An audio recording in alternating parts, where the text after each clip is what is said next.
Hi guys! It's me again, Mrs. B. And for today's video, samahan nyo nga kami dito sa Batangas! Welcome to Batangas! So yan, malapit tayo sa Batangas.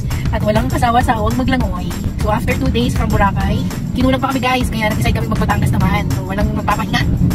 Sa wakas, nakarating na rin kami dito sa Layo Layo Beach Resort. So after nga namin mag-park, dumiretso na agad kami dito sa reception. At ayan, napakaganda ng vibe dito. Talagang nakaka-relax. So kapag tapos na kayo magbayad, lalagyan nila kayo yan, wristband. Bawal mawala yan, kaya make sure na itago nyo. Ito nga ang swimming pool at dumiretso na kami doon sa aming hall. Kasi syempre, gutom na si Mrs. B. So ayan, yung nakakaterbang hotdog. Kasi ito, ano pa ang may papiting sa dahil ng utensils. Yan, nag-anin. Ano kami nag-anin. Ulit yung paksiyo. Tapos, ito, ganyan yung bangus. Speaking ko pawaw, adobo. Ito, ang pinakamasarap na. Yan, ito yan.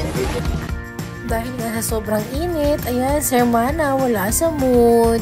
Pukunin na namin yung keys. Ako magiting naman ang staff nila at napakabait ni ate. Ayan, nandito na kami sa aming room. So ayan guys, for today's video, gagawa tayo ng room tour sa lahat ng aming mga room. Kaya tara, samahan niyo ako.